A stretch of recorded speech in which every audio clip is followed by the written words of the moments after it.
Druga polovina augusta je vrijeme kada imamo obilje plodova u vrtu i uživamo u rezultatima našeg rada. Mnoge smo izazove već prevazišli, sa raznim oboljenjima i štetnicima se susreli i uspješno izborili. Sada se nerijetko na plodovima pojave različite nepravilnosti. Jedna od njih je pojava žutih fleka različitih oblika. Takva pojava je posljedica napada smrdibuba koje se u vrtu i na biljkama pojavljuju u različito vrijeme tokom uzgoja. Kod nas ih kroz sezonu nije bilo, a sada sretnemo poneku, srećom vrlo rijetko. Ali primjećujemo da se njihova brojnost povećava, da se razvijaju nove generacije i pretpostavljamo da nas očekuje borba sa ovim štetnikom. Ovi insekti, poznati po svom neugodnom mirisu i sposobnosti da nanesu značajnu štetu, posebno vole sočne plodove kao što je paradajz. Ako ste primijetili da vaši plodovi paradajza izgledaju neprivlačno sa ljepljivom površinom i oštećenjima na koži, moguće je da su smrdibube posjetile vaše biljke. Ovi insekti koriste svoje sisaljke kako bi probili opnu ploda i isisali biljni sok. Paradajz postaje sočan kako sazrijeva, što ga čini idealnom metom za smrdibube.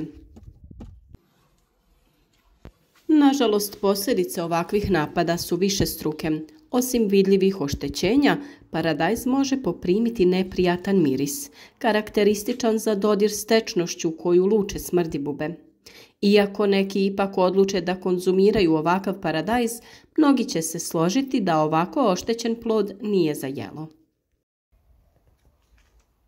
Za sve one koji se bave organskim uzgojem, problem sa smrdibubama je posebno izražen jer ne postoji adekvatno prirodno sredstvo koje bi ih efikasno odbilo.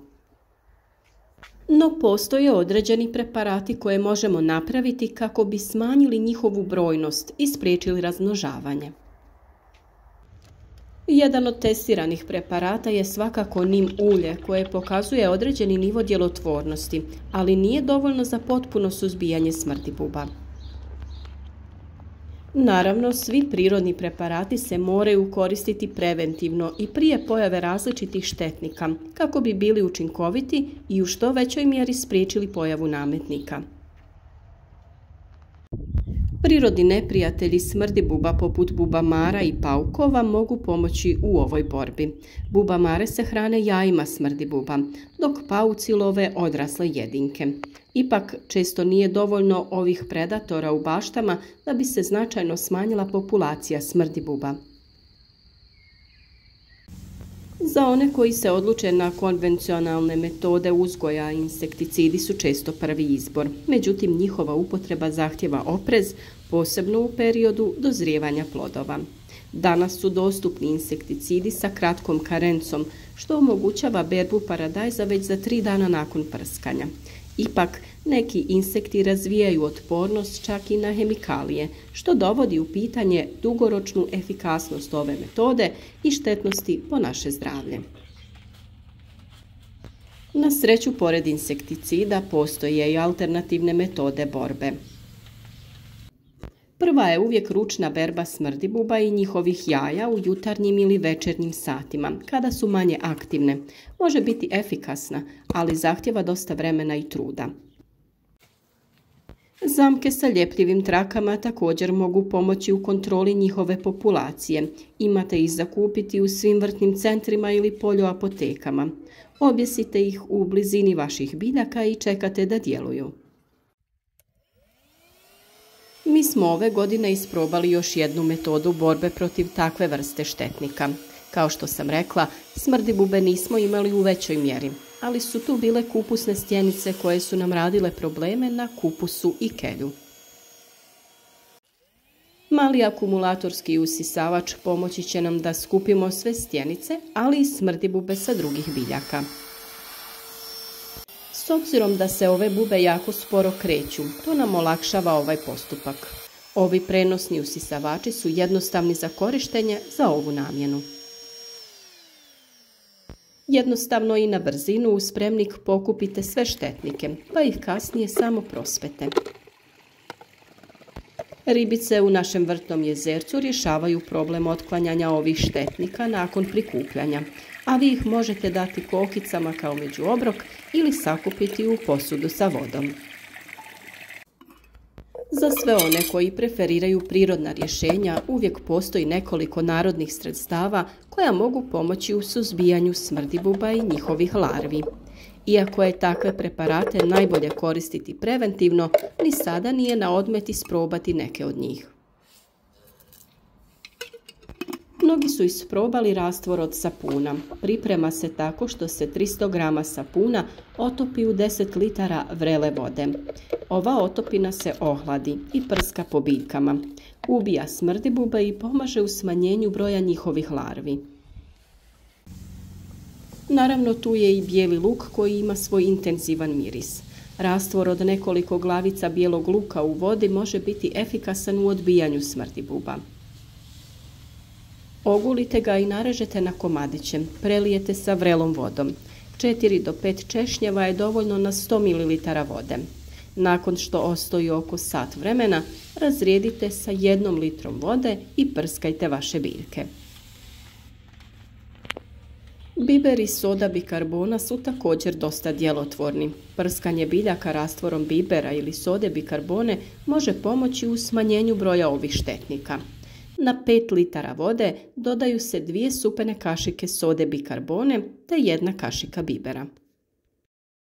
Nakon pripreme važno je da se procijedi tekućina kako mrvice ne bi oštetile prskalicu tokom upotrebe. Iako prirodna sredstva mogu biti manje efikasna od hemijskih, redovno pregledanje biljaka i pravovremena reakcija mogu značajno smanjiti štetu koju smrdibube prouzrokuju.